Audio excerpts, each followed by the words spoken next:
Now students देखिए, अब इस क्वेश्चन को आप क्यों नहीं कर पा रहे हैं, इसमें ना एक कॉन्सेप्ट आपको पता होना चाहिए, मतलब थ्योरी है ये एक तरीके की। सुनिए, देखिए ब्रेक इवन पॉइंट क्या होता है इसको समझिए थोड़ा सा, है ना। What is break even point? Break even point पे क्या होता है मैं आपको समझाता हूँ, सुनिए। मान लीजिए कि भाई आप कोई बिजनेस करने जा रहे हो, करेक्ट, आप कोई बिजनेस करने जा रहे हो। अब ये आप हो, आप कोई बिजनेस करने जा रहे हो। अब सुनो भाई, बिजनेस में आपने मान लीजिए कहीं से कुछ सामान वामान खरीदा या कुछ कॉस्टिंग वॉस्टिंग अपनी लगाई है ना भाई, कुछ इन्वेस्ट करोगे, यही तो है ना। मान लो आपने किसी बिजनेस में जस्ट एग्जांपल 5 लाख रुपीज आपने भी इन्वेस्ट करके बैठे हुए हो, ठीक है। तो मैं जस्ट एग्जांपल लेता हूँ, मान लो कोई कपड़े का बिजनेस करते हो आप ऑनलाइन, है ना, कोई टी शर्ट आप सेल करते हो ऑनलाइन। तो भाई पहले 5 लाख रुपए का आपने टोटल इन्वेस्टमेंट किया, उसमें बहुत सारी चीज़ें आ गई, आपने माल मंगाया बाहर से, आपने मंगाया कहीं से, और वगैरह वगैरह दुनिया भर का जितना भी खर्चा हो गया वो आपका 5 लाख हो गया, इतना समझो, है ना। अब सुनो, अब भाई आप ये बताओ कि क्या तुरंत प्रॉफिट हो जाएगा? नहीं। अब आप इसको सेल, अब आप इसको बाजार में बेचना शुरू करोगे, ठीक है ना। धीरे धीरे धीरे धीरे टी शर्ट्स बिकती गई बिकती गई बिकती गई, है ना। पहले 1 लाख का बिजनेस होगा, ठीक है, फिर 1.5 का बिजनेस होगा, ऐसे करते करते करते करते 3 लाख का, 4 लाख का, जब आप 5 लाख पे पहुंचोगे, मतलब इतने का तो आपने सामान मंगाया था, मतलब मोटा मोटी बोले, कॉमन भाषा में बात करें तो इतना आपने इन्वेस्ट किया था, सब कुछ मिला जुला के ना। अब जब तक आप यहां पहुंचोगे नहीं, आपको प्रॉफिट तो होगा नहीं भाई। 5 लाख आपने लगाए थे, 5 लाख का जब तक आप बेचोगे नहीं तब तक आप, भाई 5 लाख का पहले बेचो, तो तब तो आप मार्केट में सेल तो करो 5 लाख का, तो उसके बाद प्रॉफिट होगा ना, समझे ना। तो सुनिए, जितना आपने इन्वेस्ट किया है, जब तक वहां नहीं पहुंचते हो आप, जब तक इतनी ना सेल कर दो कि जितना इन्वेस्ट किया वो निकल आए, तब तक हम बोलते हैं कि अभी ब्रेक इवन पॉइंट नहीं आया। मतलब ब्रेक इवन पॉइंट पे क्या होता है, ये कंडीशन होती है क्या, at break even point total cost जितनी लगाई है वो टोटल सेलिंग प्राइस के इक्वल होना चाहिए। मतलब जितना टोटल इन्वेस्ट करके बैठे हो, ये क्या है, टोटल कॉस्ट का मतलब जितना आपने इन्वेस्ट करके बैठे हो, उसके बाद ये किसके इक्वल हो जाना चाहिए, टोटल सेलिंग प्राइस के। सेलिंग प्राइस मतलब इतने की सेल आपने कर दी, इतना बाजार में आपने बेच दिया, है ना। जितना इन्वेस्ट किया, मान लो 5 लाख रुपए आपने इन्वेस्ट किया है, ठीक है ना, 5 लाख रुपीज आपने इन्वेस्ट किया है, तो 5 लाख का आपने बेचा। इसी तरीके से जैसे कि एग्जांपल लेता हूं, चलो बताओ, मान लो आपने टोटल कॉस्ट कितनी लगाई है, 8 लाख रुपए की किसी बिजनेस में, 8 लाख रुपए आप लगा के बैठे हुए हो। बताओ आपका ब्रेक इवन पॉइंट कब आएगा, जब आप कितने की सेल कर दो, आपका सेलिंग प्राइस कितना हो जाए, 8 लाख।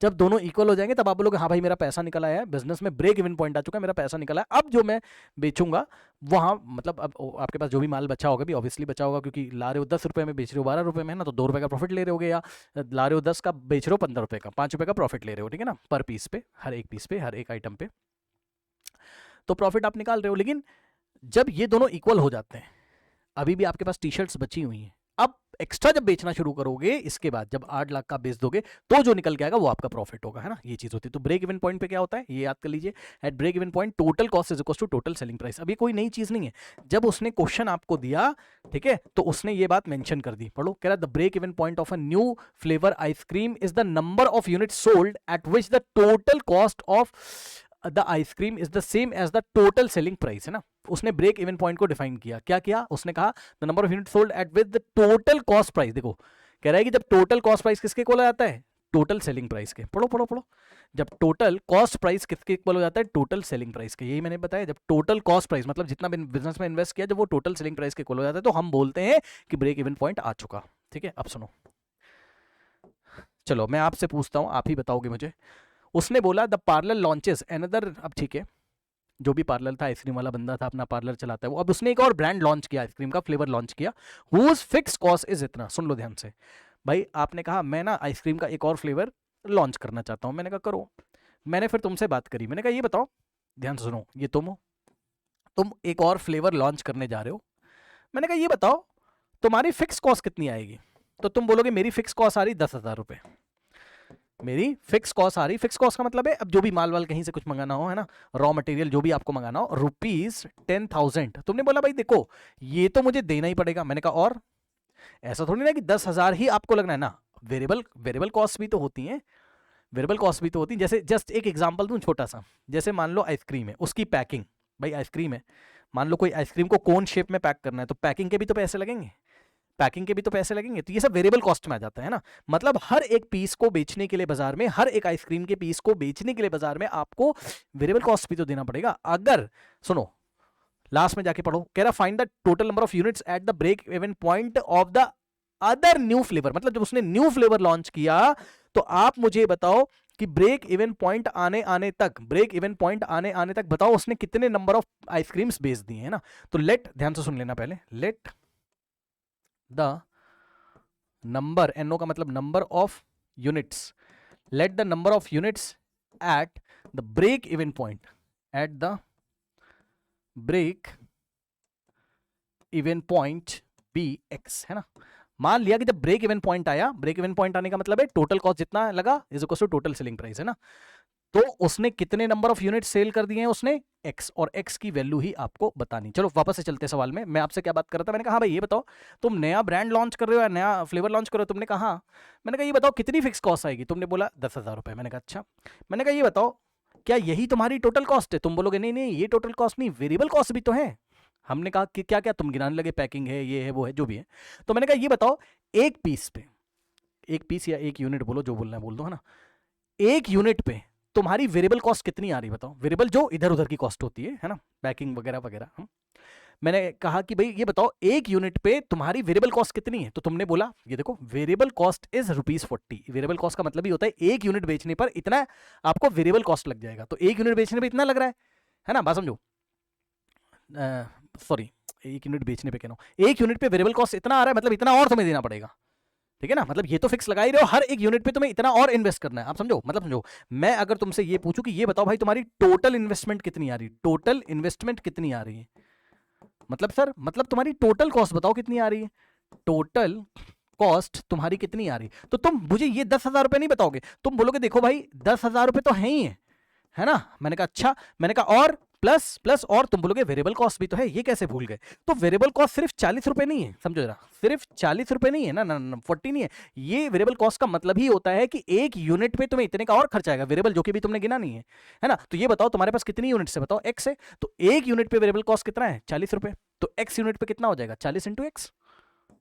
ये देखो समझ में आई बात, समझ में आई बात। भाई वेरिएबल कॉस्ट जब भी क्वेश्चन में दिया हो तो ये एक यूनिट के लिए दिया होता है ना, तो ये 10,000 तो फिक्स तुम्हें इन्वेस्ट करना ही करना है। साथ में भाई ये जो तुम ये क्यों भूल जा रहे हो, है ना, नहीं तो बिजनेस में लॉस हो जाएगा। वेरिएबल कॉस्ट को मत भूला करिए, है ना। अगर आप X number of unit sell करने हैं, बाजार में बेचने जा रहे हैं, तो भैया आप वेरिएबल कॉस्ट को भी देख लो कि कितना वेरिएबल कॉस्ट इधर उधर का लग रहा है, वो भी तो जोड़ के चलोगे ना, प्रॉफिट निकालना है अगर आपको बाद में, तो ऐसा आपको करना पड़ेगा, ठीक है ना। तो एक यूनिट की वेरिएबल कॉस्ट है ₹40, तो एक्स यूनिट की वेरिएबल कॉस्ट ₹40 इंटू एक्स। अब जाके आपने बिल्कुल सही बात करी है, आपने बोला हाँ भाई मेरा देखो टोटल कॉस्ट या टोटल इन्वेस्टमेंट इतना लग रहा है। मैंने कहा कितना लग रहा है, तो आपने कहा देखो रुपीस, दोनों रुपीस में ऐड हो जाएंगे तो 10,000 और प्लस 40 इंटू एक्स 40x। मैंने कहा ठीक है, बहुत अच्छी बात है।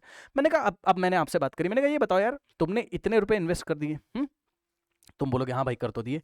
मैंने कहा ये बताओ तुम्हारा ब्रेक इवन पॉइंट कब आएगा, तुम्हारा ब्रेक इवन पॉइंट कब आएगा। तुम बोलोगे देखो जब मैं इतने रुपए का ही माल बाजार में बेच दूंगा, उसके बाद मेरा प्रॉफिट, ठीक है। सुनो, तो मैंने कहा ये बताओ, आगे पढ़ो क्वेश्चन, कह रहा the selling price of each unit ₹60, मतलब अगर 60 रुपए पर पीस के हिसाब से बेचा जाए, अगर 60 रुपए पर पीस के हिसाब से बेचा जाए तो टोटल सेलिंग प्राइस कितना हो जाएगा बताना जरा, टोटल सेलिंग प्राइस कितना हो जाएगा बताना जरा, टोटल सेलिंग प्राइस कितना होगा बताना जरा। भाई एक यूनिट को बेचते हो 60 रुपए में, 60 रुपीज में, है ना, तो एक्स नंबर ऑफ यूनिट्स को कितने रुपए में बेचोगे, एक्स इंटू 60 या 60 इंटू एक्स, है ना। इसका मतलब टोटल सेलिंग प्राइस हो जाएगा तुम्हारा 60 इंटू एक्स, ठीक है, ये हो गया। लेकिन फिर मैंने बोला भाई तो टोटल तो तुम्हारा इतना इन्वेस्टमेंट था, तुमने कहा हाँ बिल्कुल था। मैंने कहा टोटल तुमने इतने रुपए का बेचा, हमने कहा अगर ब्रेक इवन पॉइंट लाना है तो क्या होना पड़ेगा बताओ, at break even point, at break even point क्या होना पड़ेगा कंडीशन। तो आप बोलोगे देखो जितना मेरा टोटल कॉस्ट लगा है, जितना मेरा टोटल कॉस्ट लगा है, ठीक है, वो किसके इक्वल हो जाए, टोटल सेलिंग प्राइस के इक्वल हो जाए, यही तो बोलोगे आप मेरे से, है ना। टोटल, तो ब्रेक इवन पॉइंट आ जाएगा, जितना इन्वेस्ट किया था उतना निकला है, बाकी जब आप आगे बेचोगे तो आपका प्रॉफिट, ये इस तरीके से, ठीक है। टोटल कॉस्ट कितना है, इतना, अब सॉल्व कर लो आप, क्या है ना, टोटल कॉस्ट कितना है 10,000 plus 40x is equal to total selling price कितना है ₹60 इंटू एक्स, यानी कि 60x। अब सॉल्व करिए, 40x उधर जाएगा तो यहां से हो जाएगा 10,000 is equals to 60 minus 40x 20x, और 20 जाके डिवाइड लगाएगा तो x की वैल्यू आ जाएगी 10,000 डिवाइडेड बाय 20, ये कैंसिल और 2 1 और ये आ गया 500।